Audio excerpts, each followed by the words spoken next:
మీ అందరికీ కూడా ఇస్కాన్ మంగళూరు వారి తరపు నుంచి స్వాగతం తెలియజేస్తున్నాము.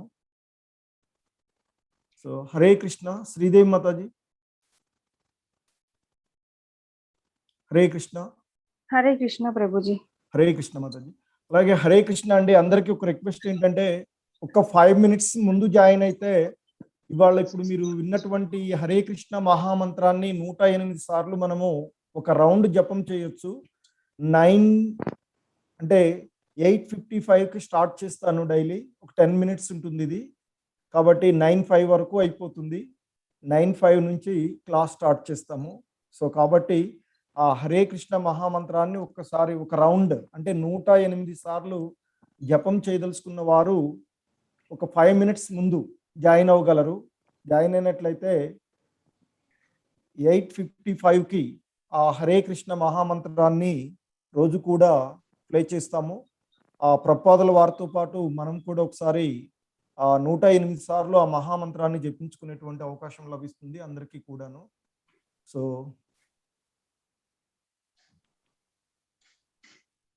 హరే కృష్ణ.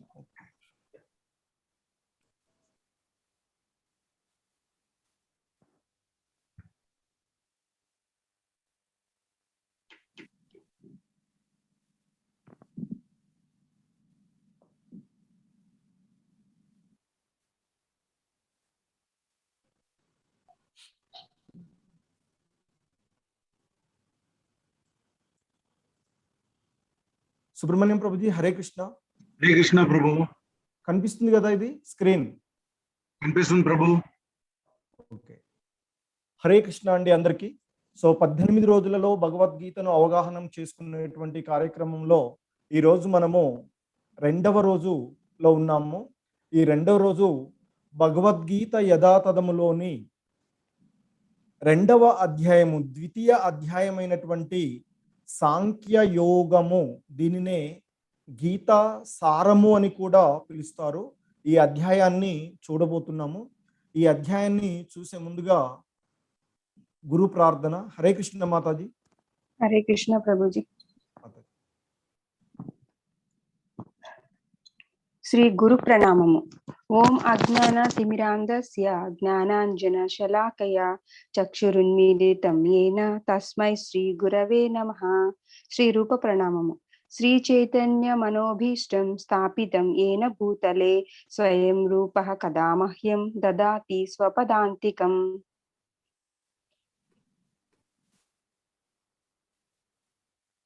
శ్రీల ప్రభుపాద ప్రణతి. నమో ఓం విష్ణుపాదాయ కృష్ణ ప్రేష్టాయ భూతలే శ్రీమతే భక్తి వేదాంత స్వామిన్ ఇతి నామినే. నమస్తే సరస్వతి దేవే గౌరవాణి ప్రచారిణి నిర్విశేష శూన్యవాది పాశ్చాత్య దేశతారిణి.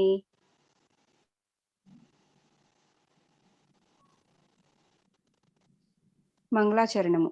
వందేహం శ్రీ గురో శ్రీయుత పదకమలం శ్రీ గురున్ వైష్ణవాంశ్చ శ్రీ రూపం సాగ్రజాతం సహగణ రఘునాథాన్వితం తం సజీవం సాద్వైతం సావధూతం పరిజన సహితం కృష్ణ చైతన్య దేవం శ్రీ రాధా కృష్ణ పాదాన్ సహగణ లలిత శ్రీ విశాఖాన్వితాంశ్చ. శ్రీకృష్ణ ప్రణామం. హే కృష్ణ కరుణా సింధో దీనబంధో జగత్పతే గోపేశ గోపికా కాంత రాధా కాంత నమోస్తుతే. శ్రీ రాధా ప్రణామం. తప్త కాంచన గౌరాంగి రాధే బృందావనేశ్వరి వృషభాను సుతే దేవి ప్రణమామి హరిప్రియే. శ్రీ వైష్ణవ ప్రణామం. వాంఛా కల్పతరుభ్యశ్చ కృపా సింధుభ్య ఏవ చ పతితానాం పావనేభ్యో వైష్ణవేభ్యో నమో నమః. పంచతత్వ మంత్రం. జయ శ్రీ కృష్ణ చైతన్య ప్రభు నిత్యానంద శ్రీ అద్వైత గదాధర శ్రీవాసాది గౌర భక్త బృంద. మహామంత్రము.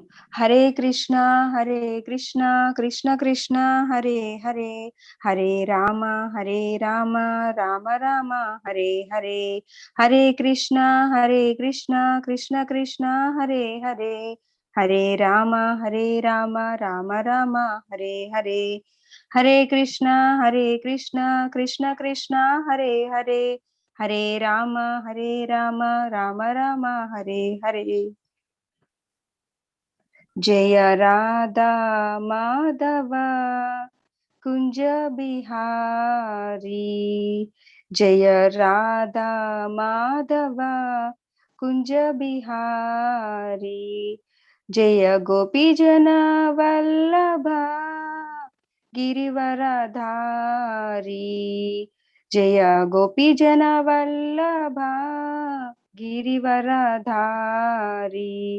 జయ యశోదనందన వ్రజ జన రంజన, జయ యశోదనందన వ్రజ జన రంజన, జయ యమునా తీరా వనచారి, యమునా తీరా వనచారి, జయ రాధా మాధవ కుంజ బిహారీ.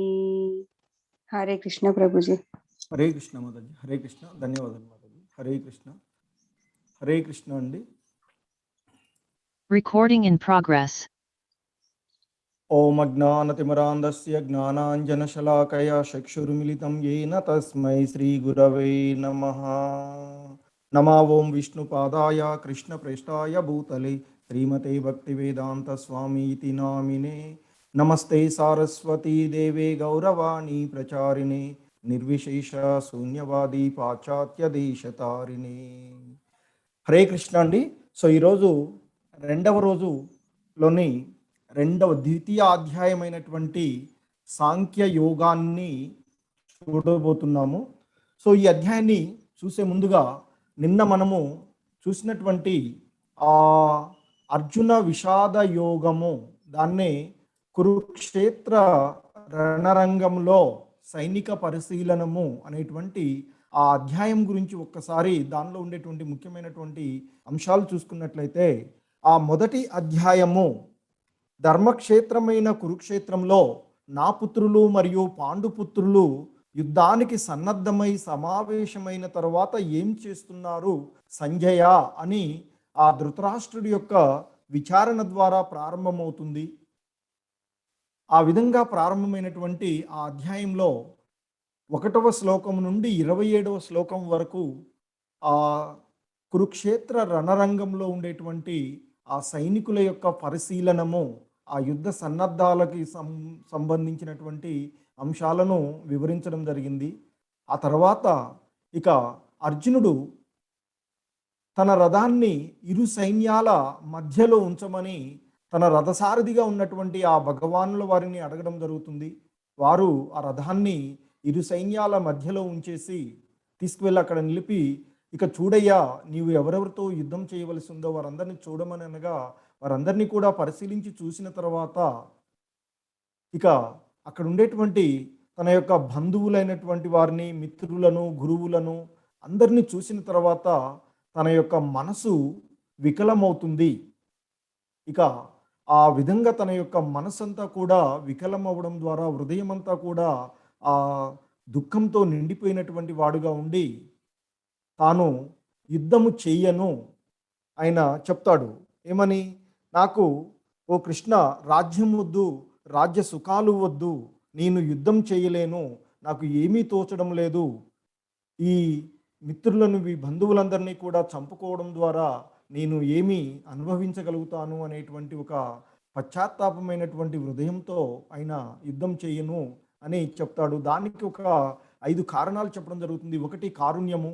అర్జునుడు తాను యుద్ధంలో చంపబో తన బంధువులపైన ఆయనకి అమితమైనటువంటి కరుణ చూపడం వల్ల తన ఆత్మీయులను అర్జునుడు చంపుకోకూడదు అనేటువంటి ఒక కారుణ్యమైనటువంటి ఆ భావనతో ఆయన యుద్ధం చేయనన్నాడు. అలాగే భోగము, అంటే ఆ యుద్ధంలో గెలిచిన తర్వాత ఆ రాబో సుఖాలను, ఆ బంధుమిత్రులు వాళ్ళందరి యొక్క ప్రాణాలను ప్రణంగా పెట్టి తీసుకునేటువంటివి కాబట్టి వాటిని మేము ఏ విధంగా భోగించగలుగుతాము అనేటువంటి ఒక అంశంతో ఉండిపోతాడు. అలాగే వంశ నాశనము అనేటువంటి ఒక విధానాన్ని కూడా ఆయన యుద్ధం చేయను అని చెప్పడానికి ఒక కారణంగా చెప్తాడు. ఎందుకంటే ఆ యుద్ధంలో ఆ వంశాలలో ఉండేటువంటి పెద్దలు అన్నీ తెలిసినటువంటి వారు ఆ యుద్ధంలో మరణించినట్లయితే ఆ వంశాచారాలన్నీ కూడా నశించిపోవడం అవుతుంది అని చెప్తాడు. అలాగే వారందరినీ చంపడం ద్వారా పాపభీతి కలుగుతుంది అని, ఇక నేను ఏమీ తేల్చుకోలేకపోతున్నాను అని అనిశ్చితమైనటువంటి స్థితి ఈ 5 కారణాలుగా చెప్పి ఆయన నేను యుద్ధం చేయనను అంటాడు. అలాగే పాండవుల వైపు విజయానికి సూచికలుగా ఉన్నాయని చెప్పడానికి చెప్పుకున్నాం నిన్న ఆల్రెడీ. ఆ సాక్షాత్తు దేవాది దేవుడైనటువంటి కృష్ణ భగవానుల వారే ధర్మయుద్ధం ఇది ఆ పాండవుల వైపు ఉన్నారు. అలాగే ఆ ప్రదేశం కూడా ధర్మానికి నిలయమైనటువంటి ప్రదేశము. అలాగే ఆ అర్జునుడి యొక్క రథం పైన ఆ జెండా పైన హనుమంతుడు విజయ సంకేతంగా ఆ హనుమంతుడు ఉన్నారు. అలాగే వారు పూరించినటువంటి శంఖాలన్నీ కూడా మహిమానుమతమైనటువంటి శంఖాలు ఉన్నవి. ఇక ఆ అర్జునుడు వాడుతున్నటువంటి ఆ రథం కూడా ఆ అగ్నిదేవుడు అర్జునుడికి బహుమానంగా ఇచ్చినటువంటివి. సో అవన్నీ కూడా పాండవుల వైపు విజయాన్ని సూచిస్తూ ఉండేటువంటివి. అయినా కూడా అర్జునుడు తాను ఆ మోహంతో బంధువులు అనేటువంటి ఒక భావనలో కూరుకుపోవడం ద్వారా నేను యుద్ధం చేయలేను అని చెప్పేసి చివరి శ్లోకంలో ఆయన ఆ విధంగా రథంలో కూర్చుండిపోతాడు.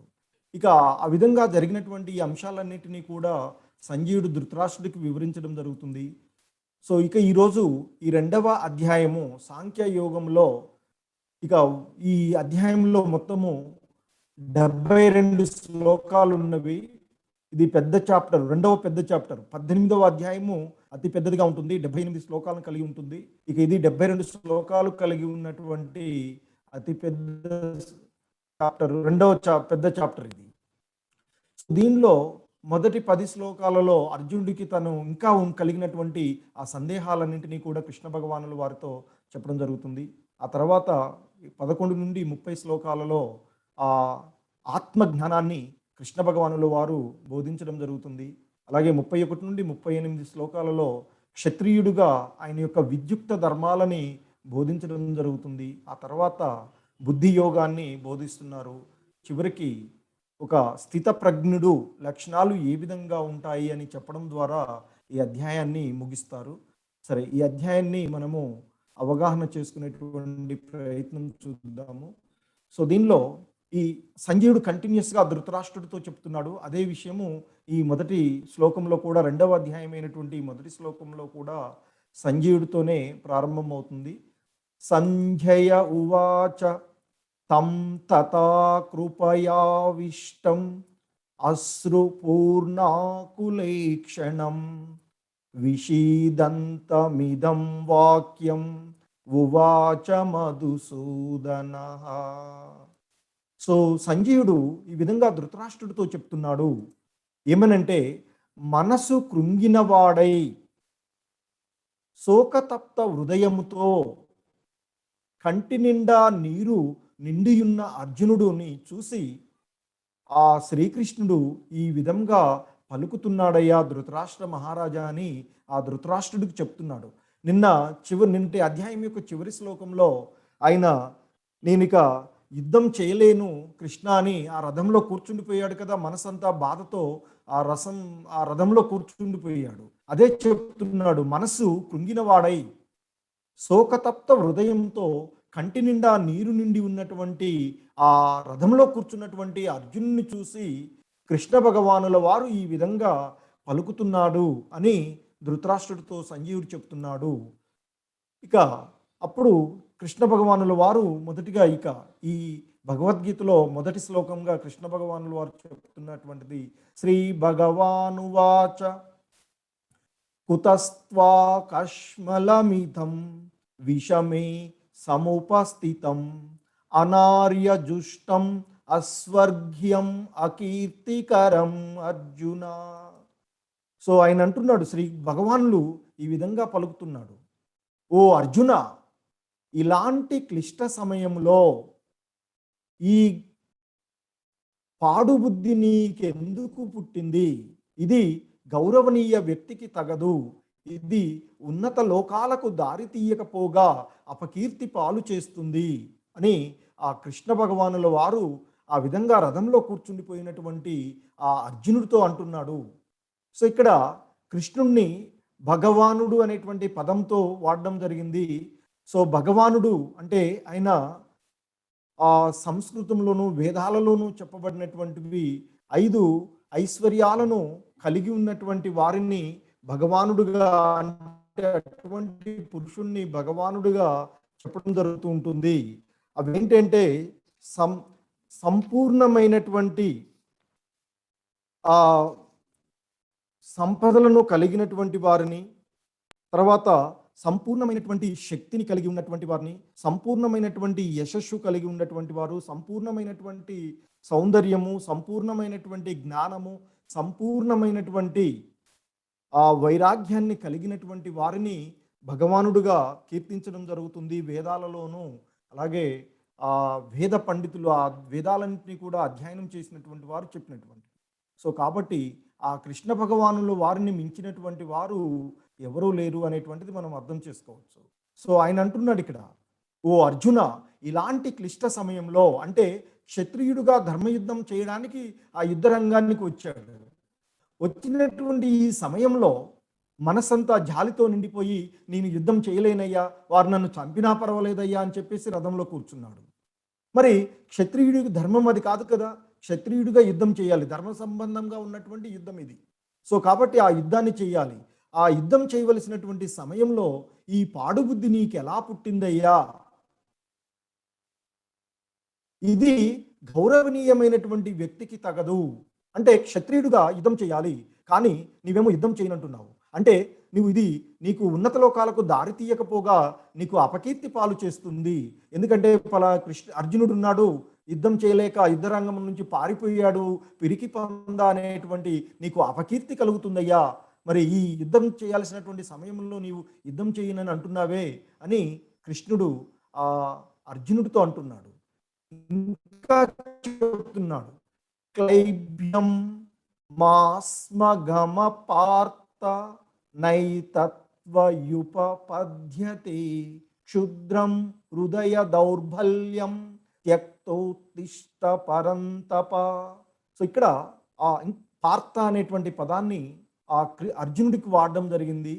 అంటే ఆమె ఆ పృథి అంటే కుంతి దేవి యొక్క కుమారుడిని సూచిస్తూ ఆయన ఇక్కడ పార్థ అనేటువంటి పదాన్ని, అంటే అర్జునుడికి పార్థ అనేటువంటి పదాన్ని, అంటే ఆ కుంతి కుమారుడు, ఆ పృథ కుమారుడు, ఆ కృష్ణ భగవానుల వారి యొక్క మేనత్త, అంటే ఆ వసుదేవుడి యొక్క సోదరి అయినటువంటి కుంతి కుమారుడిని ఇక్కడ సంబోధించడం జరుగుతుంది. ఈ పతన కారణమైన నపుంసకత్వానికి లొంగిపోవటం నీకు తగదు. సో ఇక్కడ కృష్ణుణ్ణి ఈ పదాన్ని, అర్జునుడిని సంబోధిస్తూ కృష్ణుడు ఈ పదాన్ని ఉపయోగిస్తున్నాడు. చాతకానితనానికి నీవు లొంగిపోవటం తగదయ్యా, క్షత్రియుడుగా నీవు యుద్ధం చేయాలి అని మందలించాడు. వెంటనే మరలా, ఓ శత్రువులను జయించేవాడా, ఈ నీచ హృదయ దౌర్బల్యమును విడిచిపెట్టి యుద్ధానికి లెమ్మో, క్షత్రియుడిగా నీవు యుద్ధాన్ని చేయాలి, నీ యుద్ధ ధర్మాన్ని వదిలేసి చాతగానటువంటి వాడిగా ఒక నపుంసకునిగా నీవు యుద్ధం చేయని అంటున్నావు, ఇది నీకు తగదయ్యా అని చెప్తూ మందలించాడు. వెంటనే ఆ అర్జునుడి యొక్క స్వభావాన్ని గుర్తు చేస్తున్నాడు. ఎందుకంటే అర్జునుడేమో సాధారణమైనటువంటి వాడు కాదు, శత్రువులందరినీ కూడా జయించినటువంటి పరంతప అని మరలా ఆయన్ని తట్టి లేపుతున్నాడు. నీవు యుద్ధం చేయవలసినటువంటి వాడివి, యుద్ధం చెయ్యాలయ్యా అని చెప్తూ, నీవు శత్రువులను జయించినటువంటి వాడివి, నీవు యుద్ధంలో విజయం సాధించగలిగేటువంటి సామర్థ్యాన్ని నీవు కలిగి ఉన్నటువంటి వాడివి, నీకు ఈ హృదయ దౌర్బల్యం ఏ విధంగా కలిగిందయ్యా? అంటే ఈ విధంగా నీవు మనోధైర్యం లేకుండా ఎలా తయారయ్యావు అని చెప్పేసి ఆయన్ని మందలిస్తున్నారు. ఇక దానికి అర్జునుడు మరలా సమాధానం చెప్తున్నాడు. అర్జున ఉవాచ కథం భీష్మం అహం సంఖ్యే ద్రోణం చ మధుసూదన ఇషుభి ప్రతియోత్స్యామి పూజారహ వరిషూదన. అర్జునుడు తను చేసేటువంటి దాన్ని ఇంకా సమర్థించుకుంటున్నాడు. అర్జునుడు ఈ విధంగా అంటున్నాడు, ఓ శత్రు సంహార, ఓ మధుసూదన.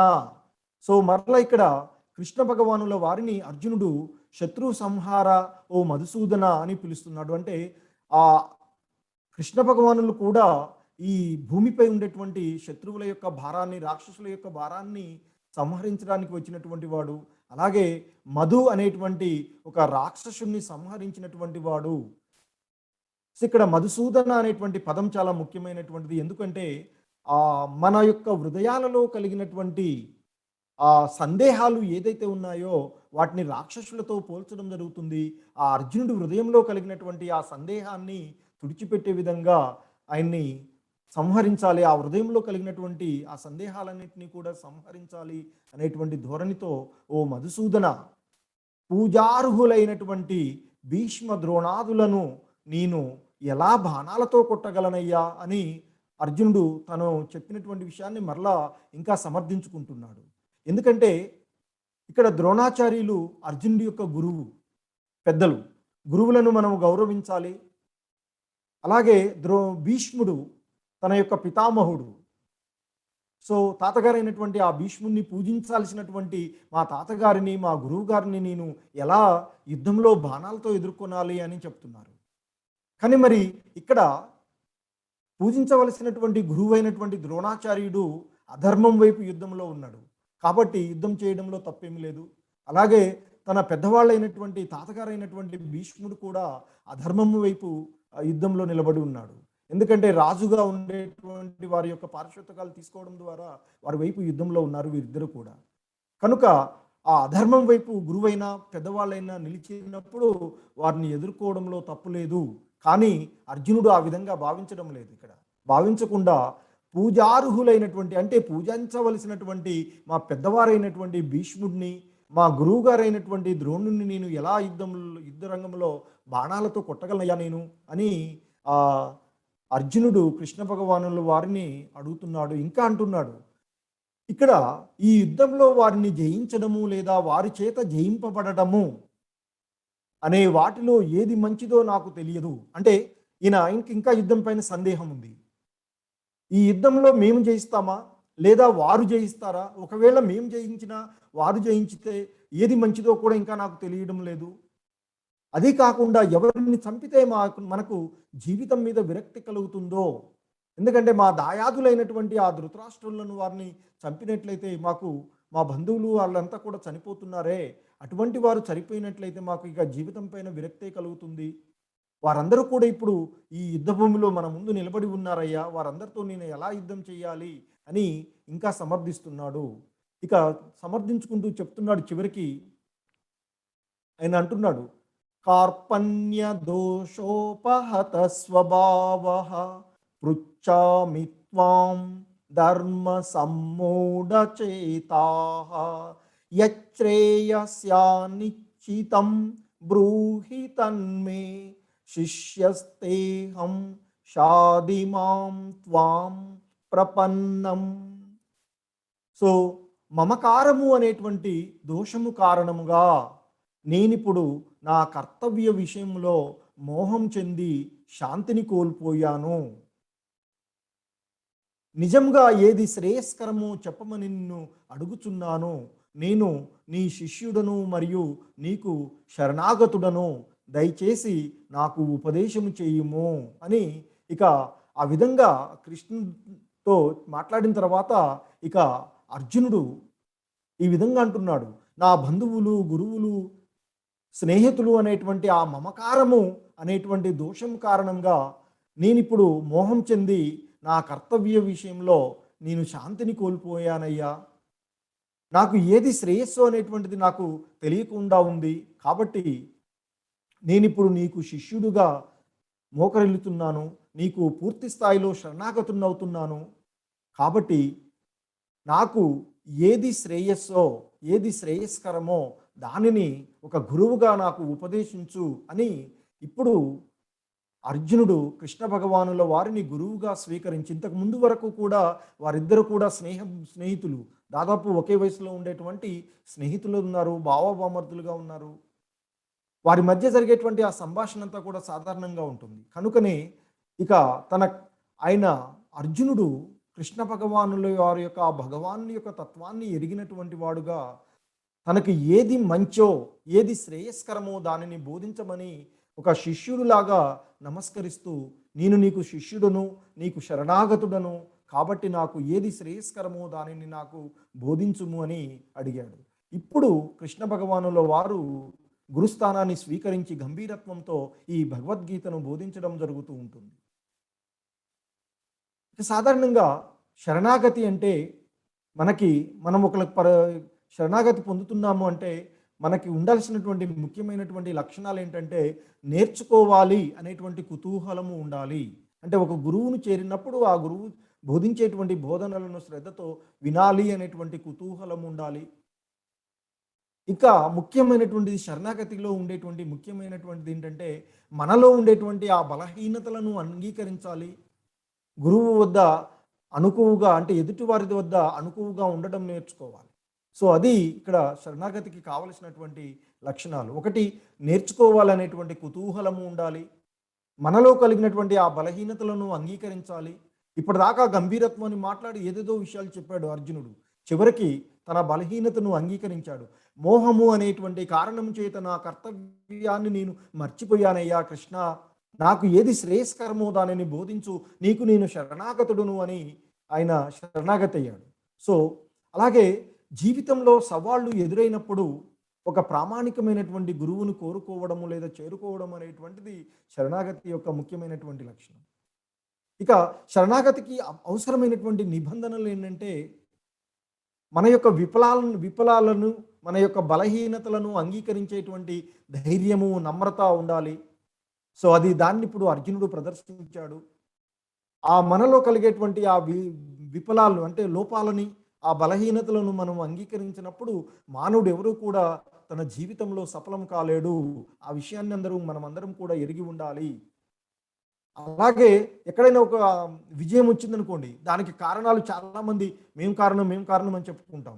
కానీ అదే పని విఫలమైనట్లయితే దాన్ని ఎవరు కూడా అంగీకరించేటువంటి స్థితి ఉండదు. కానీ సో ఇక్కడ అదే చెప్తున్నారు ఇక్కడ. కాబట్టి ఏదైనా జరిగినప్పుడు, విఫలం జరిగినప్పుడు లేదా మనలో కలిగినటువంటి ఆ బలహీనతలన్నింటినీ కూడా అంగీకరించాలి. అలా అంగీకరించినప్పుడే మానవుడు పరిపూర్ణతను సాధించగలుగుతాడు అని చెప్తున్నారు. ఇంకా ఆ సంజయుడు ధృతరాష్ట్రుడితో ఈ విధంగా చెప్తున్నారు వారిద్దరి మధ్య జరిగేటువంటి ఆ సంభాషణను. ఓ భరతవంశీయుడా, అంటే ధృతరాష్ట్రుణ్ణి సంజయుడు మాట్లాడుతున్నాడు ఇక్కడ. ఆ సమయంలో 2 సేనల మధ్య విషాద వశుడై ఉన్న అర్జునుడితో శ్రీకృష్ణుడు మందహాసంతో ఇట్లు పలికెను అని ఇప్పుడు సంజయుడు ధృతరాష్ట్రుడితో చెప్తున్నాడు. ఎప్పుడైతే అర్జునుడు నేను నీకు శరణాగతుడను, నీ శిష్యుడను, నాకు ఏది శ్రేయస్కరమో దానిని బోధించుము అన్నాడు.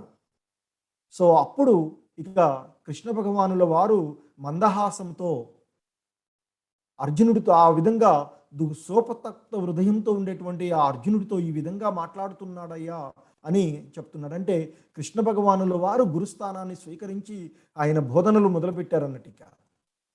శ్రీ భగవానువాచ అశౌచ్యానన్వశోచస్వం ప్రజ్ఞావాదాంశ భాసషే గతాసూన గతాసూంచ నానుశోషంతి పండితాః. సో ఆ కృష్ణ భగవానుల వారు ఈ విధంగా పలుకుతున్నారు. ఓ అర్జున, నీవు పాండిత్యంతో కూడిన మాటలు మాట్లాడుతున్నావు, కానీ దుఃఖింపదగని దానికోసం దుఃఖిస్తున్నావయ్యా నీవు. వివేకవంతులు చనిపోయిన వారి గురించి కానీ బ్రతికి ఉన్న వారి గురించి కానీ దుఃఖింపరు. సో ఇప్పటి వరకు అర్జునుడు ఆయన కారణాలన్నీ చెప్పుకుంటూ, యుద్ధం చేయడానికి నేను చెప్తున్నటువంటి కారణాలన్నీ చెప్పుకుంటూ వచ్చాడు. వారు హాతదాయులు, వారిని చంపితే పాపం వస్తుంది, ఈ అందరినీ చంపుకోవడం వల్ల కుల వంశాచారాలు నశించిపోతాయి, ఆ విధంగా మాట్లాడుతున్నాడు కదా. సో మాట్లాడినందుకు వెంటనే కృష్ణ భగవానులు వారు గురుస్థానాన్ని స్వీకరించి, ఓ మూర్ఖుడా, నీవేమో పాండిత్యంతో కూడిన మాటలు మాట్లాడుతున్నావు, నువ్వు మాటలు మాట్లాడేవన్నీ కూడా ఒక పండితుడిలాగా ఉన్నాయే, కానీ నీ చేతలన్నీ కూడా వేరే విధంగా ఉన్నాయి. దుఃఖింపకూడని విషయం గురించి నీవు దుఃఖిస్తున్నావే. మరి ఆ పండితులు అనేటువంటి వారు, జ్ఞానాన్ని తెలిసినటువంటి వారు చనిపోయి, అంటే ప్రాణంతో ఉన్నటువంటి వారి గురించి కానీ, ఆ చనిపోయిన వారి గురించి కానీ వారు దుఃఖింపరయ్యా, నీవేమో అందరి గురించి దుఃఖిస్తున్నావే అని ఆయన్ని మందలిస్తున్నారు గురుస్థానం స్వీకరించి. ఇంకా చెప్తున్నారు, నత్వేవాహం జాతు నాసం నత్వం నేమే జనాదిపాః నచైవ న భవిష్యామః సర్వే వయమతః పరం. నేను కానీ నీవు కానీ ఈ రాజులందరూ కానీ లేని సమయము లేదు, ఇక ముందు కూడా మనము ఉండకుండా ఉండము. సో ఇక్కడ ఆ కృష్ణ భగవానుల వారు ఆత్మతత్వాన్ని బోధిస్తున్నారు. ఏమని చెప్తున్నారు? ఆయన ఏదో అందరిని నేనేదో చంపేస్తాను, అందరు చనిపోతున్నారు అనేటువంటి భావనలో ఉండి, మొత్తం నేనే చంపేవాడును అనేటువంటి భావనలో ఉన్నాడు కదా. సో దానికి అతీతంగా ఇక్కడ చెప్తున్నారు ఆయన, నేను కానీ అంటే ఆ కృష్ణ భగవానుల వారు కానీ, నీవు కానీ అంటే అర్జునుని ఉద్దేశించి అంటున్నాడు, నీవు కానీ ఈ రాజులందరూ కానీ, అంటే ఇక్కడ యుద్ధం చేయడానికి వచ్చినటువంటి ఈ రాజులందరూ, నీవేదో మీ తాతాము తర్వాత గురువుగారులు అని అంటున్నావే, వీరందరూ కానీ లేని సమయము ఏదీ లేదు, ఇక ముందు కూడా మనం అందరము ఉండకుండా ఉండము. అంటే ఇక్కడ చంపబడేటువంటిది, చనిపోయేటువంటిది ఒక ఈ దేహం మాత్రమే, ఆత్మ కాదు. ఆత్మ శాశ్వతము అయినది అనేటువంటి దాన్ని చెప్తూ మనమందరం కూడా ఎప్పుడూ ఉండేవారిమే. ఆత్మ శాశ్వతమైనటువంటి ఆ ఆత్మల ద్వారా మనమందరం కూడా ఎప్పుడూ ఉంటుంటాము అనేటువంటి విషయాన్ని బోధిస్తున్నారు ఇక్కడ. సో కాబట్టి ఇక్కడ చెప్తున్నారు, నేను కానీ నీవు కానీ ఈ రాజులందరూ కానీ లేని సమయం లేదు, ఇక ముందు కూడా ఉండదు. అంటే మనమందరం కూడా మనము ఈ దేహం కాదు, ఆత్మలము.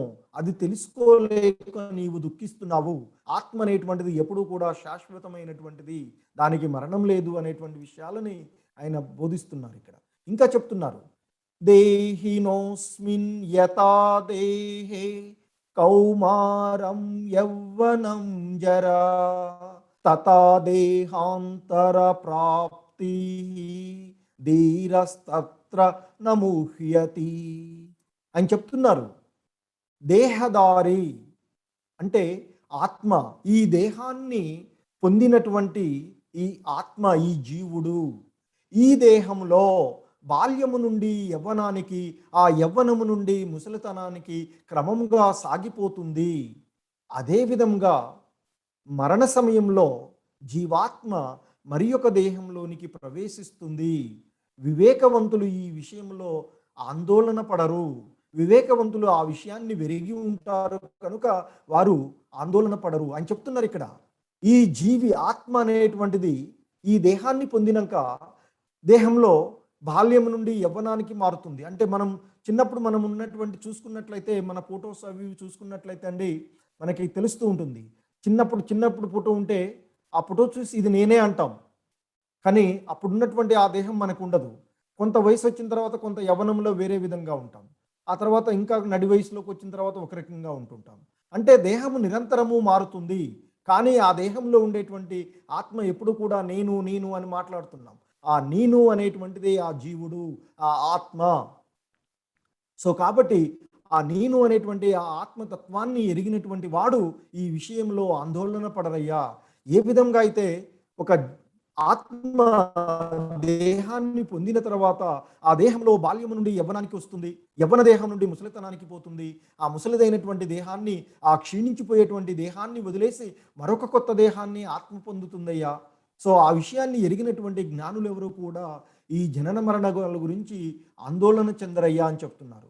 సో భగవద్గీతలో మొదటిగా మనం తెలుసుకోవాల్సినటువంటి ఈ అంశాన్ని, మనము ఈ దేహం కాదు ఆత్మలము అనేటువంటి విషయాన్ని స్పష్టంగా వివరిస్తుంది. మనము ఒక యంత్రం, కారు తీసుకున్నట్లయితే ఆ కారు అనేటువంటి యంత్రము ఈ దేహమైనట్లయితే అందులో ఉండి నడిపించేటువంటి డ్రైవర్ ఆత్మ. సో మనకి అదేవిధంగా ఈ దేహము అనేటువంటిది భౌతిక పదార్థాలైనటువంటి భూమి, అగ్ని, జలము, ఆకాశము, వాయువు అనేటువంటి 5 పంచేంద్రియాలు అని అంటారు. ఈ పంచమహాభూతాలు అని చెప్తాము. ఈ పంచమహాభూతాల ద్వారా అనేటువంటి ఈ భౌతిక పదార్థాల ద్వారా ఈ దేహం తయారవుతుంది అని చెప్తారు.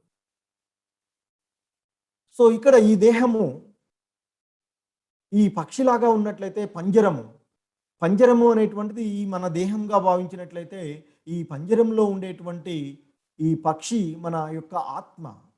మనము ఆ ఆత్మను పంజరంలో ఉండేటువంటి ఆ పక్షిని వదిలేసి పక్షిని పోషించాల్సినది పోయి మనం ఏం చేస్తున్నాము, ఆ పంజరానికి మెరుగులు పెడుతున్నాం, ఈ దేహానికి మెరుగులు పెడుతూ ఉన్నాం. మరి ఈ పంజరానికి మెరుగులు పెట్టినట్లయితే బంగారు కోట్లు వేసినా, ఇంకేదో చేసినా, కోటింగ్స్ వేసినా, ఏం చేసినా ఆ పంజరంలో ఉండేటువంటి ఆ పక్షి వృద్ధి చెందలేదు, బాగుపడదు. కాబట్టి ముందు ఆ పంజరంలో ఉండేటువంటి పక్షి గురించి ఆలోచించాలి. ఇక్కడ ఈ డ్రైవర్ ఉన్నాడు, డ్రైవర్ ఇక్కడ ఆకలితో బాధపడుతూ ఉన్నట్లయితే మనం కారుకు మెరుగులు పెట్టామనుకోండి, కారుని అందంగా అలంకరించామనుకోండి, లాభం ఉంటుందా? లాభం ఉండదు. సో కాబట్టి ముందుగా మనము ఈ దేహానికి ఆత్మకి ఉండేటువంటి భేదాన్ని మనము తెలుసుకోవాలి. ఈ దేహము అనేటువంటిది నశించేటువంటి భౌతికమైనటువంటి ఈ 5 పదార్థాల ద్వారా తయారవుతుంది అని చెప్తున్నారు. జస్ట్ ఏదైతే ఆ పక్షి పంజరంలో ఉంటుందో అదేవిధంగా మనము మన యొక్క ఆత్మ ఈ దేహంలోనికి ప్రవేశిస్తుంది, ఆ దేహంలో బంధితమై ఉంటుంది. ఆ 5 మూలకాల ద్వారా తయారైనటువంటి ఇంకా చెప్తున్నా, మాత్రా సహాస్తు కౌంతేయ శీతోష్ణ సుఖ దుఃఖదాహ ఆగమాపాయినో నిత్యాః తాం స్థితి క్షశ్వ భారత. ఓ కౌంతేయ, ఓ భరతవంశీయుడా. ఇక్కడ అర్జున్ని భరతవంశీయుడా అని సంబోధించడం జరిగింది. సుఖ దుఃఖాలు తాత్కాలికంగా కలగడము, కాలక్రమంలో అవి పోవడము, చలికాలం ఎండాకాలం వచ్చిపోవడం లాంటివి కలత చెందకుండా వాటిని ఓర్చుకోవడము మనిషి తప్పక నేర్చుకోవాలి. ఇవి ఇంద్రియ అనుభూతి వలన కలుగుతున్నాయి. ఈ భౌతిక పదార్థాలైనటువంటి ఇంద్రియ అనుభూతి వలనే మనకి ఈ సుఖ దుఃఖాలు అనేటువంటివి కలుగుతున్నాయి అని చెప్తున్నారు. అదేవిధంగా ఈ మానవ జన్మలో కలిగేటువంటి ఈ సుఖ దుఃఖాలు అనేటువంటివి తాత్కాలికమైనవి, అవి కాలక్రమంలో వచ్చిపోయేటువంటి చలికాలము ఎండాకాలం లాంటివి అని చెప్తున్నారు. కాబట్టి ఆ కాలక్రమంలో ఏ విధంగా అయితే చలికాలము ఎండాకాలము వచ్చిపోతుందో వాటిని ఏ విధంగా అయితే మనం ఓర్చుకుంటూ ఉంటున్నామో అదేవిధంగా ఈ జీవితంలో కలిగేటువంటి సుఖదుఖాలు లాంటి వాటిని కూడా, సుఖదుఖాలు వంటి ద్వంద్వాలను కూడా మనము ఓర్చుకోవడము తప్పనిసరిగా నేర్చుకోవాలి అంటున్నారు. ఇవి ఆ ఇంద్రియానుభూతి వలననే కలుగుతున్నాయి అని చెప్తున్నారు. సో సాధారణంగా మనము చలికాలం వస్తుంది కదా అని చెప్పేసి మన యొక్క విద్యుక్త ధర్మాలుగా ఉండేటువంటి ఎర్లీ మార్నింగ్ లేవడము, స్నానాలు చేయడం అవేమి వదిలేయం కదా. అలాగే ఎండాకాలం వస్తుంది అని వంట రూమ్లోకి వెళ్ళి ఆ వంట చేసుకోకుండా వేడి అవుతుంది అని చెప్పేసి వంటలు చేసుకోకుండా ఉండం. కాబట్టి వాటినన్నిటినీ కూడా ఈ భౌతికమైనటువంటి ఇంద్రియాల తృప్తి వలన కలిగేటువంటి ఆ ఇంద్రియ విషయాల వలన కలిగేటువంటి ఆ ద్వంద్వాలు, సుఖ దుఃఖాలు అనేటువంటి ద్వంద్వాలను మనము ఓర్చుకోవడము నేర్చుకోవాలి అని చెప్తున్నారు. అవి తాత్కాలికంగా వచ్చిపోయేటువంటివే అని చెప్తున్నారు. ఇంకా చెప్తున్నారు ఆయన, శరీరం అంతా వ్యాపించి ఉన్న ఆత్మ నాశనము లేనిదని తెలుసుకునుము. ఆ అనశ్వరమైన అంటే శాశ్వతంగా నశింపు లేనటువంటి ఆ ఆత్మను ఎవరు కూడా అంతం చేయలేరయ్యా. నువ్వెవరినో చంపుతున్నాను అనుకుంటున్నావే, ఆ ఆత్మ అనేటువంటి ఆ శాశ్వతమైన ఆ స్వభావాన్ని కలిగి ఉన్నటువంటి ఆ ఆత్మను ఎవరు కూడా నాశనం చేయలేరు అని చెప్తున్నారు ఇక్కడ. సో ఈ ఆత్మ అనేటువంటి చైతన్యమైనటువంటి స్థితి సాధారణంగా చెప్తారండి, ఎంత సూక్ష్మాతి సూక్ష్మమైనది అంటే మన ఎంట్రుక యొక్క కొనభాగం తీసుకొని దానిని 10,000 భాగాలుగా చేసినట్లయితే అందులో ఒక భాగము అంత సూక్ష్మంగా ఉంటుంది అని చెప్తారు. ఆ సూక్ష్మంగా ఉండేటువంటి ఆ ఆత్మ దాని యొక్క చైతన్యాన్ని, ఆ కాన్షియస్నెస్ ఏదైతే ఉందో దానిని ఆ శరీరం అంతా కూడా అది వ్యాపింపజేసబడి ఉంటుంది అని చెప్తున్నారు. సో అదేవిధంగా ఏం చెప్తున్నారు, ఈ ఆత్మని శరీరం అంతా వ్యాపించి ఉన్నటువంటి ఆత్మ నాశనం లేనిదని తెలుసుకునము. ఆ శాశ్వతమైనటువంటి అనస్వరమైనటువంటి ఆ ఆత్మను ఎవరు కూడా అంతం చేయలేరు. ఇంకా చెప్తున్నారు, నజాయతే మ్రియతే వా కదాచిత్ నాయం భూత్వా భవితా వా న భూయః అజో నిత్య శాశ్వతోయం పురాణో న హన్యతే హన్యమానే శరీరే. సో ఇక్కడ చెప్తున్నారు, ఇక్కడ ఆత్మకు పుట్టడము చావడము అనేవి లేవు. అది ఒకప్పుడు ఉండి మరొకప్పుడు లేకపోవడము జరగదు. జన్మరహితము, శాశ్వతము, అనాది సిద్ధము అయిన ఆత్మ నిత్యము. అందువల్ల శరీరాన్ని నాశనం చేసిన అందులోని ఆత్మ మాత్రము చావదు అని చెప్తున్నారు. సో ఆత్మ యొక్క తత్వాన్ని అయినా మరలా ఇంకా చెప్తున్నారు. సో ఈ విధంగా మనము చిన్నప్పుడు ఇంతకుముందు చెప్పుకున్నట్లుగా జన్మించగానే చిన్న బాలులాగా ఉంటాం. ఈ శరీరంలో ఈ విధంగా ఉంటుంది. ఆ శరీరం మాత్రమే భౌతికమైనటువంటి మార్పులకు లోనవుతుంది. అది క్షీణించిపోయినప్పుడు ఆ ఆత్మ ఈ శరీరాన్ని వదిలి మరొక కొత్త శరీరాన్ని తీసుకుంటుంది అని చెప్తున్నారు. ఈ ఆత్మ అనేటువంటిది ఒకప్పుడు ఉండి, అంటే ఎప్పుడో ఉంది, ఇప్పుడు లేదు, ఇక ముందు ఉండబోదు అనేటువంటిది లేదు. అది ఎప్పుడూ ఉంటుందయ్యా. అది జన్మరహితము. జన్మ లేదు అంటే మరణం ఉండదు. అంటే అది శాశ్వతమైనది, అనాది సిద్ధంగా ఉండేటువంటిది, నిత్యంగా ఉండేటువంటిదయ్యా ఆత్మ. అందువల్ల ఈ శరీరాన్ని నాశనం చేసినా కానీ అందులో ఉండేటువంటి ఆత్మ మాత్రము చావదు. అది ఒక దేహాన్ని వదిలి మరొక దేహాన్ని పొందుతుంది. ఏ విధంగా అయితే మానవులు కొత్త వస్త్రాలను పొందినప్పుడు పాత వాటిని వదిలేస్తామో, అదే మాదిరిగా ఆత్మ కూడా నశించిపోయినటువంటి, కుషించిపోయేటువంటి ఈ శరీరాన్ని వదిలి కొత్త నూతనమైనటువంటి యవ్వనమైనటువంటి మరొక శరీరాన్ని ధరిస్తుందయ్యా అని చెప్తున్నారు. ఇదే చెప్తున్నారు ఇక్కడ. వాసాంసి జీర్ణాని యథా విహాయ నవాని గృహణాతి నరోపరాణి తథా శరీరాని విహాయ జీర్ణాన్య అన్యాని సంయాతి నవాని దేహి. ఇక్కడ వాసాంసి అంటే వస్త్రాలు. ఆయన చెప్తున్నారు, మనిషి చిరిగిపోయిన పాత బట్టలను విడిచిపెట్టి కొత్త బట్టలను ఏచుకున్నట్లు ఆత్మ కూడా ఈ కృషించిన శరీరాలను వదిలి కొత్త శరీరాన్ని స్వీకరిస్తుందయ్యా. కనుక నీవు బాధపడాల్సినటువంటి అవసరం ఏమీ లేదు అని చెప్తున్నారు ఇక్కడ. సో ఏ విధంగా అయితే మనము ఆ చినిగిపోయినటువంటి పాత బట్టలను వదిలేసి కొత్త బట్టలను మనం ధరిస్తున్నామో, అదే మాదిరిగా ఈ ఆత్మ కూడా ఆ కృషించిపోయినటువంటి ముసలిది అయినటువంటి ఆ దేహాలను వదిలి మరొక కొత్త దేహాన్ని స్వీకరిస్తుందయ్యా అని చెప్తున్నారు. ఇంకా చెప్తున్నారు ఆత్మ యొక్క తత్వాన్ని గురించి. ఇంతకుముందే చెప్పాం కదా, ఆత్మ సూక్ష్మాతి సూక్ష్మమైనది. సైన్స్ గురించి తెలిసినట్లయితే పరమాణువులు, అణువులు అని చెప్తాం. అణు పరిమాణంగా ఉండేటువంటి, అంటే మన యొక్క ఎంట్రుక భాగం తీసుకున్నట్లయితే క్రాస్ సెక్షన్ చేసినటువంటి దాంట్లో 10,000 అణువులు చేర్చవచ్చు అన్నట్టు, అంత సూక్ష్మంగా ఉంటుంది అది. సో అటువంటి ఆ ఆత్మ యొక్క తత్వాన్ని ఇంకా చెప్తున్నారు, ఆ ఆత్మ జ్ఞానాన్ని. నైనం చిందంతి శస్త్రాని నైనం దహతి పావకః నైనం క్లేదయంత్యాపో నశోషయతి మారుతః. నైనం చిందంతి శస్త్రాని అంటే చెప్తున్నారు ఆయన, ఈ ఆత్మని, శస్త్రాని అంటే ఆయుధాలు ముక్కలుగా చేయలేవు. అంటే ఆయుధాలు ముక్కలుగా చేయలేనంత సూక్ష్మాతి సూక్ష్మంగా ఉంటుంది. అలాగే ఇంకా చెప్తున్నారు, నైనం దహతి పావకః. అగ్ని, పావక అంటే అగ్ని దహింపచేయలేదు ఆ ఆత్మని. అలాగే నీరు తడపలేదు, గాలి ఆరిపోవునట్లు చెయ్యలేదయ్యా ఆత్మ. ఆ ఆత్మని ఎవరు ఏమి చేయలేము అనేటువంటి ఆ ఆత్మ జ్ఞానాన్ని బోధిస్తున్నారు. ఇంకా చెప్తున్నారు, జాతస్య హి ధ్రువో మృత్యుః ధ్రువం జన్మ మృతస్య చ తస్మాద్ పరిహార్యతే నత్వం శోషితుమర్హసి అని చెప్తున్నారు. పుట్టిన వానికి మరణం తప్పదు, మరణించిన వానికి మరలా పుట్టుక తప్పదు. కాబట్టి అనివార్యమైన దానికోసం నీవు శోకించవద్దు. ఎవరినో చంపుతాను ఇవన్నీ అనుకుంటున్నావే, పుట్టిన ప్రతి ప్రాణి కూడా మరణించక తప్పదు. జన్మ తీసుకున్నటువంటి ప్రతిదీ కూడా మరణించాలి. అలాగే మరణించినటువంటి ప్రతిదీ కూడా మరలా జన్మిస్తూ ఉంటుంది. ఈ జనన మరణ చక్రాలు కంటిన్యూస్గా జరిగేటువంటివి. సో మరి అలా అనివార్యంగా జరిగేటువంటి ఈ విషయాల గురించి నీవెందుకయ్యా దుఃఖిస్తున్నావు? నీవు బాధపడవలసినటువంటి అవసరం లేదు.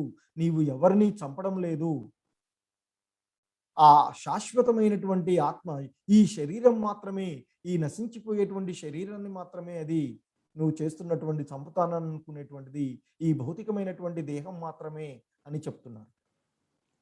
ఇంకా చెప్తున్నారు, దేహి నిత్యమవధ్యోయం దేహే సర్వస్య భారత తస్మాత్ సర్వాణి భూతాని నత్వం శోషితుమర్హసి.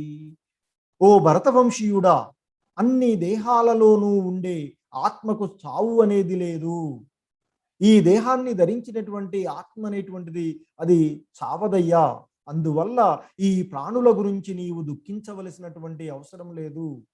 సో నా బంధువులు, నా గురువులు, పూజించవలసినటువంటి పెద్దలు, ఇవన్నీ నా మిత్రులు అని, నా వీళ్ళంతా అని చెప్తున్నావే, ఇందులో ఎవరు కూడా ఈ దేహాలలో ఉండేటువంటి ఆత్మ ఏదైతే ఉందో అది చనిపోదు, నీవేం చంపబడదు అది. అందువలన ఈ ప్రాణుల గురించి, ఇక్కడ ఉండేటువంటి ఈ జీవుల గురించి నీవు దుఃఖించవలసినటువంటి అవసరం లేదయ్యా అర్జున అని చెప్తున్నారు. సో మనం గమనించవలసినటువంటి లక్షణాలు ఏంటంటే, ముఖ్యంగా ఆత్మ యొక్క లక్షణాల గురించి కొన్ని చూసినట్లయితే, ఈ ఆత్మ అనేటువంటిది శాశ్వతంగా ఉంటుంది. ఈ దేహము ఆత్మ వేరు అనేటువంటి విషయాన్ని మనము గమనించాలి. ఈ ఆత్మ అనేటువంటిది పుట్టుకలేనిది, అది అవినాశి, అంటే నాశనం చేయబడనటువంటిది. ఇంతకుముందే చెప్పుకున్నాం, ఎటువంటి ఆయుధాల చేత కానీ అది ముక్కలుగా చేయలేదు అని చెప్పాము. అగ్ని దహింపచాలి. సాధారణంగా మనం తెలుసుకుంటాం, అగ్ని దేనిని అయినా దహించి వేస్తుంది, కానీ ఈ ఆత్మని అగ్ని దహింపచాలదు అని చెప్పారు. నీరు దేనినైనా తడపగలుగుతుంది అని అనుకుంటాం, ఆ నీటితో కూడా ఆత్మ తడవదు అని చెప్తున్నారు. కాబట్టి అది అవినాశి ఆత్మ అనేటువంటిది, మరియు నిత్యమైనది, అది ఎప్పటికీ ఉండేటువంటిదేనయ్యా. అది అపరిమితమైనటువంటిది. అది ఖండించడం కానీ, దహించడం కానీ, ఎండగొట్టడం కానీ, తడపడం కానీ దానిని చేయలేము. అది కనబడనిది, అంటే సూక్ష్మాతి సూక్ష్మమైనది, ఊహింపలేనటువంటిది, అంత ఇదిగా ఉంటుంది దాన్ని. ఇక అది ప్రభావితమైనది, దేహమంతా వ్యాపించి ఉంటుంది అని చెప్తున్నారు. సో ఎలాగైతే ఆ సూర్యుడు యొక్క ఆ కిరణాలు ఏ విధంగా అయితే విశ్వమంతా వ్యాపించి, సూర్యుడు ఒక్క దగ్గరే ఉంటాడు, ఆయన యొక్క వెలుతురు ఎలాగైతే విశ్వమంతా వ్యాపించి ఉంటుందో, ఆ ఆత్మ కూడా, ఆత్మ యొక్క చైతన్యం అనేటువంటిది శరీరం అంతా వ్యాపించి ఉంటుంది. సాధారణంగా కొందరు చెప్తారు, ఆత్మ అనేటువంటిది హృదయంలో ఉంటుంది, ఆ హృదయం నుండి అది ఆ శరీరాన్ని అంతటిని కూడా చైతన్యపరుస్తుంది అని చెప్తాము. ఏ విధంగా అయితే సూర్యుడు విశ్వమంతా కూడా వ్యాపించి ఆ వెలుతురుని ఇస్తున్నాడో, ఇక్కడ పోషించడం అంటే వెలుతురునివ్వడం, ఆ వెలుతురుని ఇస్తున్నాడో, అదేవిధంగా ఆ ఆత్మ కూడా శరీరాన్ని అంతటిని అది చైతన్యాన్ని కలగజేస్తుంది అని చెప్తారు. ఇంకా చెప్తున్నారు ఆయన, ఇక్కడ ఈ కృష్ణ భగవానుల వారు అంటే మనసు యొక్క, మానవుల యొక్క విద్యుక్త ధర్మాలని బోధిస్తున్నారు. ఇక్కడ ఆయన చెప్తున్నారు, హతో వా ప్రాప్స్యసి స్వర్గం జిత్వా వా మోక్షసే మహీం తస్మాదుత్తిష్ట కౌంతేయ యుద్ధాయ కృత నిశ్చయః. ఓ కుంతీపుత్రుడా, ధర్మయుద్ధంలో మరణిస్తే స్వర్గాన్ని పొందుతావు, శత్రువులను జయించినట్లయితే రాజ్యభోగాలు అనుభవిస్తావు. అందువల్ల కృతనిశ్చయుడై లేచి యుద్ధం చెయ్యి అని ఆ అర్జునుణ్ణి ఇక్కడ మేల్కొల్పుతున్నారు. ఎందుకంటే ఒక క్షత్రియుడుగా చేయవలసినటువంటి ఆ క్షత్రియ యొక్క ధర్మం ఏంటంటే, ధర్మపరంగా వచ్చినటువంటి యుద్ధం చేయాలి. ఇక్కడ ఈ యుద్ధము ధర్మపరమైనటువంటి యుద్ధము, అనుకోకుండా వచ్చినటువంటి యుద్ధము. కాబట్టి అలా క్షత్రియుడి యొక్క ధర్మం ఏంటంటే, అనుకోకుండా వచ్చినటువంటి యుద్ధము స్వర్గానికి ద్వారాలు లాంటివి అని చెప్తారట క్షత్రియుడికి. కాబట్టి ఆ విధంగా అనుకోకుండా వచ్చినటువంటి ఈ యుద్ధంలో నీవు మరణించినట్లయితే ఒకవేళ స్వర్గాన్ని పొందుతావు. ఒకవేళ ఆ యుద్ధంలో నీవే గెలిచినట్లయితే, ఆ శత్రువులను జయించినట్లయితే ఈ రాజ్యభోగాలు అనుభవిస్తావు. కాబట్టి నీవేమీ బాధపడవలసినటువంటి అవసరం లేదయ్యా, కృతనిశ్చయంతో లేచి యుద్ధం చెయ్యి అని ఆ అర్జునుడికి ఆయన యొక్క విద్యుక్త ధర్మాన్ని బోధిస్తున్నారు.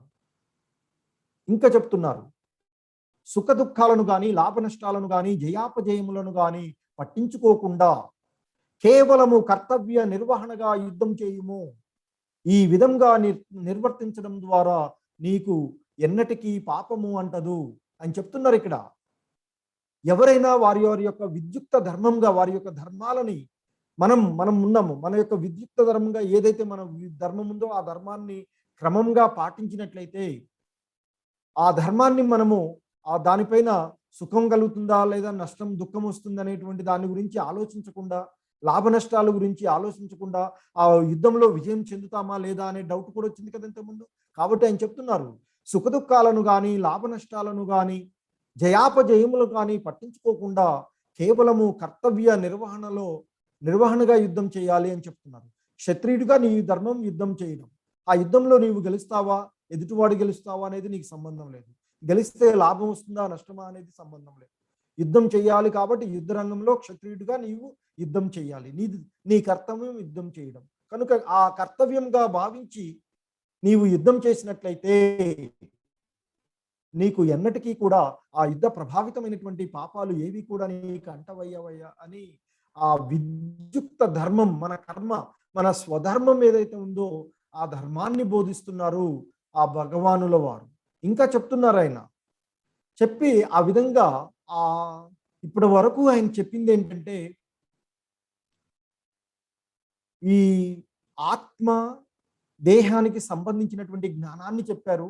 అలాగే మన యొక్క విద్యుక్త ధర్మము ఏంటి అనేటువంటి విషయాన్ని వివరించారు. అదే చెప్తున్నారు, ఇప్పటి వరకు ఈ జ్ఞానాన్ని నేను సాంఖ్యయోగము అంటే ఆత్మతత్వము ద్వారా నీకు వివరించాను. అలాగే ఆ కర్తవ్య భావనలను కూడా వివరించాడు కదా. ఇప్పుడు నేను ఫలాపేక్ష లేని కర్మ రూపంలో అంటే బుద్ధి యోగాన్ని నేను విశదీకరిస్తాను విను ఓ పార్థ. ఇలాంటి అవగాహనతో పనిచేసినప్పుడు నీవు కర్మబంధనము నుండి విముక్తి పొందుతావు.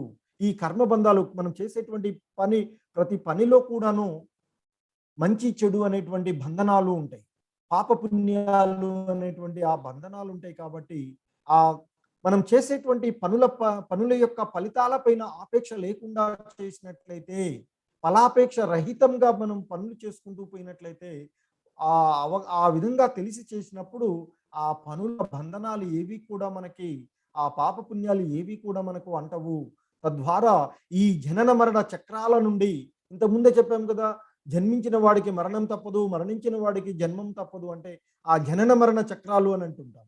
ఈ భౌతిక ప్రపంచంలో ఈ ప్రాపంచిక సుఖాలను అనుభవించడానికి కోసం మనం కర్తవ్యాలను చేసుకుంటూ పోయినట్లయితే ఈ విధంగానే మనము ఈ దుఃఖాలయంలో ఈ భూమిపై జనన మరణ చక్రాల్లో ఉంటూనే ఉంటాము. అంటే ఆ జనన మరణ చక్రాలలో ఎప్పుడూ మానవుడిగానే పుడతాము అని భావించవద్దు. సో కాబట్టి మానవ జన్మలో మనకి ఆ జ్ఞానాన్ని తెలుసుకోగలిగినటువంటి ఈ జన్మలో ఉండగానే ఫలాపేక్ష రహితంగా పనులు చేయడం ద్వారా ఈ జనన మరణ చక్రాల నుండి మనము విముక్తి పొందవచ్చు. ఆ విముక్తి పొందేటువంటి మార్గాన్ని ఆ కృష్ణ భగవానుల వారు వివరిస్తున్నారు. ఆయన చెప్తున్నారు ఇక్కడ, ఈ కర్మయోగంను ప్రారంభించి పూర్తి చేయలేకపోయినా అది వృధాగా పోదు, అలాగే దోషం కూడా ఉండదు. మధ్యలో ఆపివేసినా కానీ దోషం ఉండదు. ఈ మార్గమును కొద్దిగా ఆచరించిన దారుణమైన భయం నుండి మనిషిని కాపాడుతుంది. ఏదైతే బుద్ధి యోగం అంటే ఫలాపేక్ష రహితంగా ఏవైతే మనం పనులు చేస్తుంటామో ఆ పనులు చేయడం ద్వారా ఆ కర్మయోగాన్ని, యోగము అంటే ఆ భగవాను చేరుకునేటువంటి పనులు చేయడం ద్వారా భగవంతుడికి మనం దగ్గర కావాలి అనేటువంటి ఆ యోగమును ప్రారంభించి దానిని పూర్తి చేయలేకపోయినా అది వృధాగా పోదు అని అంటారు. దానికి ఎటువంటి దోషము ఉండదు. ఈ మార్గంలో కొద్దిగా ఆచరించిన దారుణమైనటువంటి భయం నుండి మనిషిని కాపాడుతుంది. అది ఆ మార్గము అని చెప్తున్నారు. సో ఇక్కడ ఈ మనకి ఇమేజ్ లో కనిపెట్టినటువంటిది గజేంద్ర మోక్షము అని చెప్తుంటారు. గజేంద్రుడు ఈయన అంతకు ముందు జన్మలో ఒక రాజుగా ఉండి తన రాజ్యాన్ని పరిపాలించి ఆ తర్వాత ఆ రాజర్షిగా మారుతాడు. అంటే ధ్యానం చేస్తూ ఆ అడవిలో ఉండి ధ్యానం చేస్తూ ఉంటాడు. ఒక సమయంలో ధ్యానం చేస్తున్నటువంటి సమయంలో ఒక ముని అటువైపు నుంచి పోతుంటే తనని చూడడు, అంటే ధ్యానంలో ఉండి గమనించడు. కానీ ఆ ముని భావిస్తాడు, అయ్యో నేను అటు నుంచి వెళ్తున్నా కానీ నేను ఇక్కడికి వచ్చినా కానీ నన్ను గమనించలేదే అని భావించి ఏనుగు వై పుట్టు అని నెక్స్ట్ జన్మలో ఏనుగు వై పుట్టమని చేస్తాడు. అంతకుముందు ఆయన చేసుకున్నటువంటి ఆ పుణ్యకర్మల ఫలితంగా ఉంటుంది. సో సరే ఆ ముని శాపం వల్ల ఏనుగుగా పుడతాడు. ఆ ఏనుగుగా పుట్టి అక్కడ ఆ అరణ్యంలో తన ఆడ ఏనుగులు వాటితో చాలా ఎంజాయ్ చేస్తూ ఉంటుంటాడు. ఒక సమయంలో ఆ ఏనుగులన్నీ గుంపుతో కలిసి వచ్చి ఒక సరస్సులో నీరు తాగి తర్వాత ఆ నీటిలో అవి జలకాలాడుతూ ఉంటాయి. ఆ నీటిని బాగా డిస్టర్బ్ చేయడం వల్ల అందులో ఉన్నటువంటి ఒక ముసలికి ఆ ఇబ్బంది కలుగుతుంది. వచ్చి ఆ గజేంద్రుడి యొక్క కాలు పట్టుకుంటుంది. అప్పుడు ఆ గజేంద్రుడు తన యొక్క బలం ఉంది అనుకొని వీళ్ళందరూ ఉన్నారు అనేటువంటి భావనతో కొన్ని సంవత్సరాల పాటు యుద్ధం చేస్తాడట. కానీ ఆ ముసలి నుండి విడిపించుకోలేడు. చివరి క్షణంలో తన గత జన్మలో చేసుకున్నవి అలాగే ఆ విష్ణుమూర్తిని ధ్యానిస్తాడు. నీవు తప్ప నన్ను రక్షించే వారెవరూ లేరయ్యా అని ఆయన్ని వేడుకోగానే ఆ విష్ణుమూర్తి తన దగ్గరుండేటువంటి పరివారానికి ఎవరికీ చెప్పకుండా, తనతో పాటు ఉన్నటువంటి ఆ లక్ష్మీదేవి కానీ ఎవరికీ చెప్పకుండా, తన వాహనానికి కూడా చెప్పకుండా బయలుదేరి వచ్చి ఆ గజేంద్రుడిని కాపాడతారు అని చెప్తారు.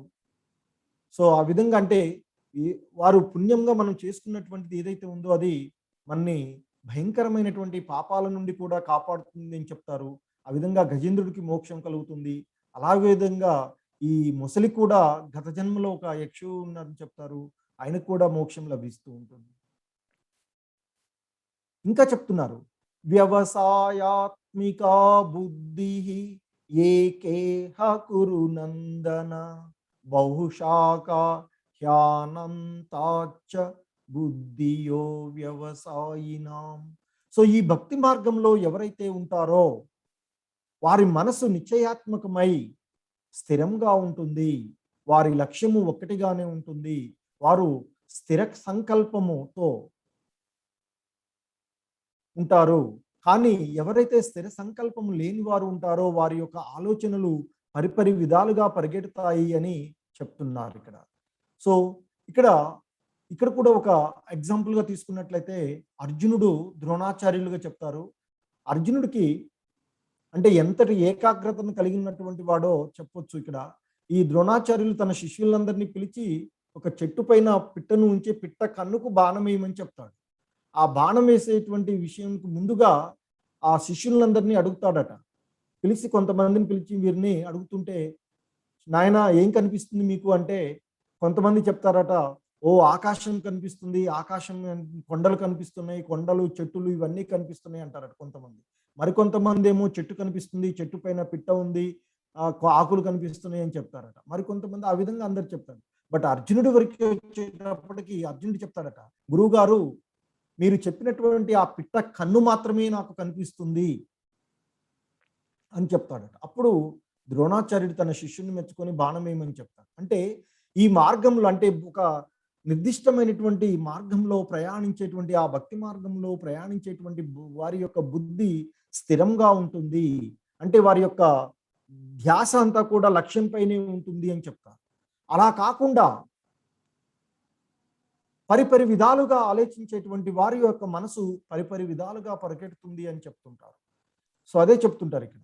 ఇంద్రియ భోగాలు విషయాల గురించి ఆలోచిస్తూ ఉన్నట్లయితే ఆ భౌతిక సంపదలపై మిక్కిలి మమకారంతో వారి యొక్క బుద్ధి ఏదైతే ఉందో ఆ బుద్ధి మోహానికి లోనవుతుంది. అది భగవద్ ప్రాప్తి పదంలో సాఫల్యానికి కావలసినటువంటి దృఢ సంకల్పాన్ని ఇవ్వదు అని చెప్తారు. ఎవరైతే ఈ భౌతిక ఇంద్రియ విషయాలపైన మమకారాన్ని పెంచుకొని ఈ భౌతిక సంపదలపైన ఆధ్యాత్మిక విషయాలు కాకుండా ఈ భౌతిక విషయాలపైన మమకారాన్ని పెంచుకుంటారో వారి బుద్ధి మోహానికి లోనవుతుంది. తద్వారా ఆ భక్తి మార్గంలో సఫలం చెందడానికి వారికి సంకల్పము ఉండదు అని చెప్తున్నారు.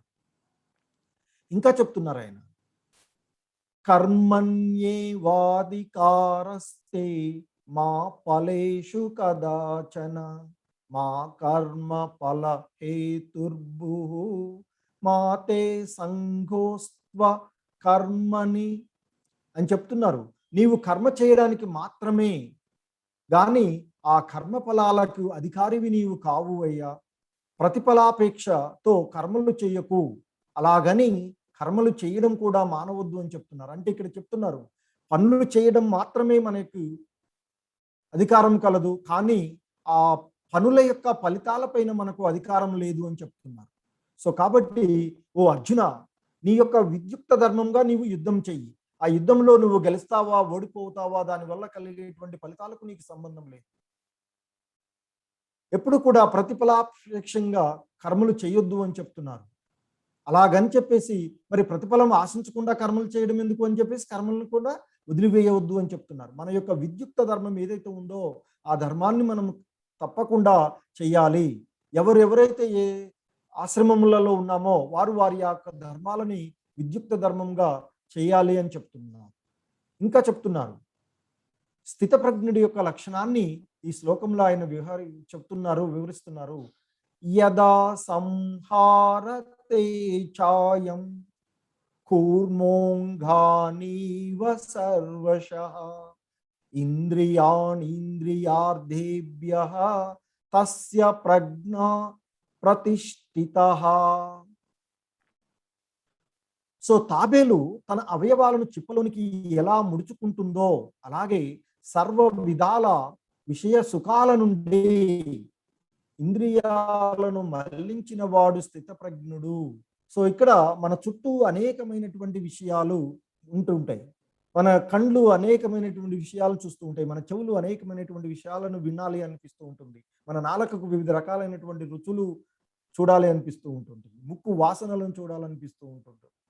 సో ఈ విధంగా మన సెన్స్ ఆర్గనిజమ్స్ ఏవైతే ఉన్నాయో ఇంద్రియాలు, సో ఈ ఇంద్రియ విషయాలు వాటిపైన మనము ఆ ఆసక్తిని పెంచుకోకుండా వాటన్నిటినీ కూడా మన ఆధీనంలో ఉంచుకొని ఉన్నట్లయితే అటువంటి వాడిని స్థితప్రజ్ఞుడు అని అంటారు అని చెప్తున్నాడు. ఏ విధంగా అయితే తాబేలు తన గమ్యాన్ని చేరుకోవడానికి తన అంగాలన్నిటినీ కూడా తన అవయవాలను బయటకు తీసి వాడి తను ప్రయాణిస్తూ ఉంటుంది. ఎప్పుడైతే తన గమ్యం చేరుకుందో లేదా తనకు బయట నుండి ఏదైనా ఇబ్బంది కలుగుతుంది అనుకున్నప్పుడు తన అవయవాలన్నింటినీ కూడా తన ఆ కాళ్ళను తన నాళ్ళు అవన్నీ కూడా లోపలికి తీసుకుంటుంది.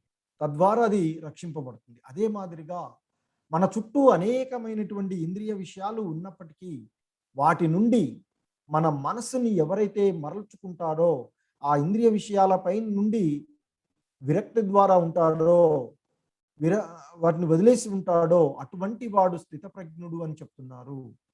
ఇంకా చెప్తున్నారు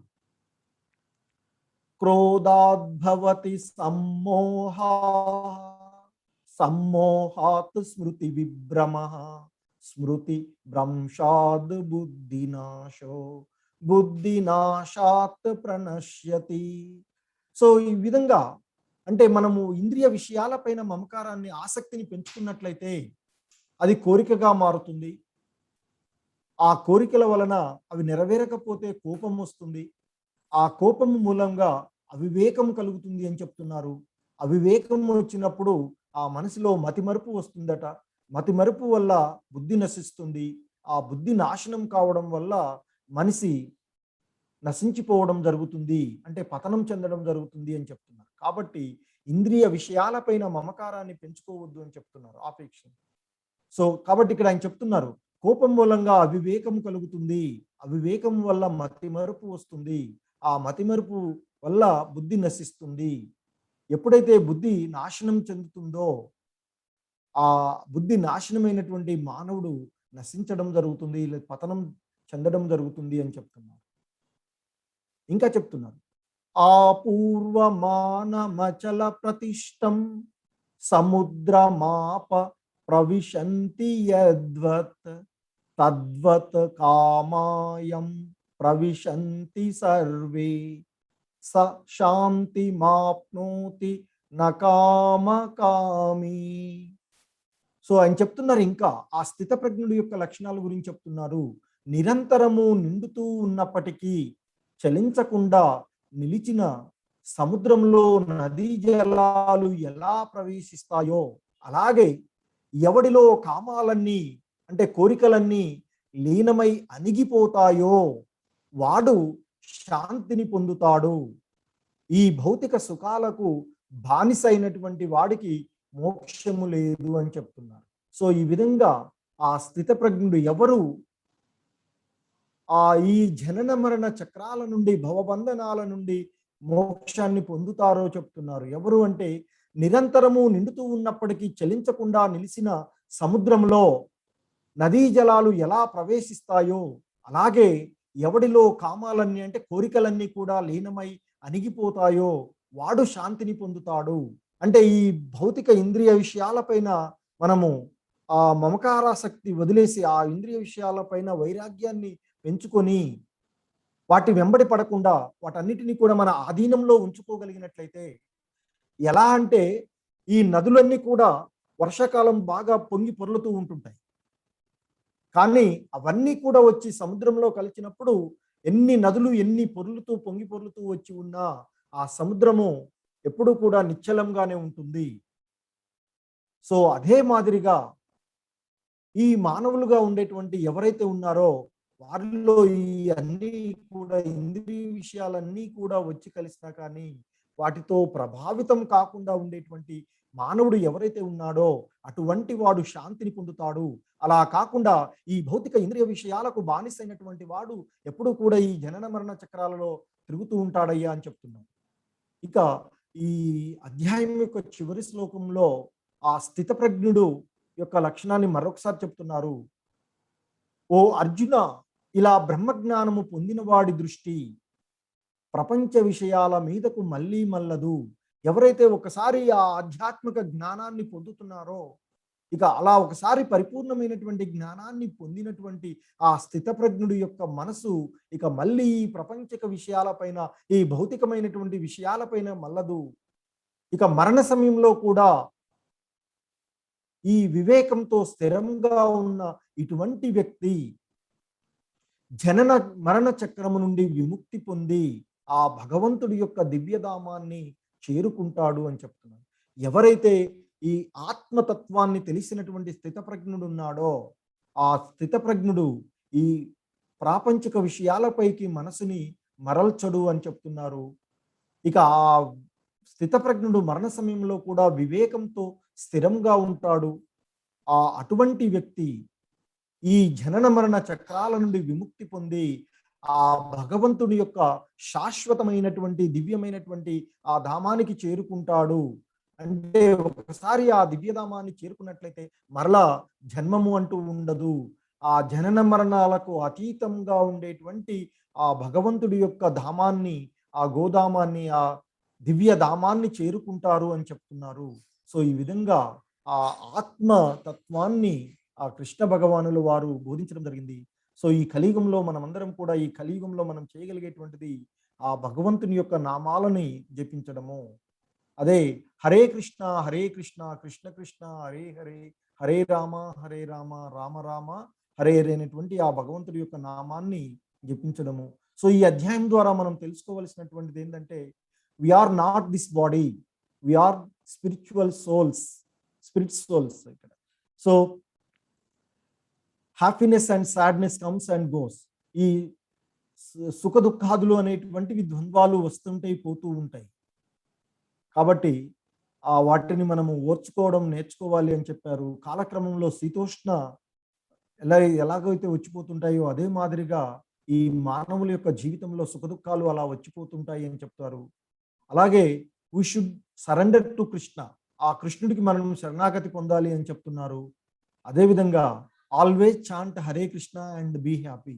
సో అందరూ కూడా హరే కృష్ణ మహామంత్రాన్ని జపించుకోండి, సంతోషంగా ఉండవచ్చు అని చెప్తున్నారు. హరే కృష్ణ కృష్ణ కృష్ణ హరే హరే, హరే రామ రామ రామ హరే హరే, కృష్ణం వందే జగద్గురు. సో హరే కృష్ణ అండి.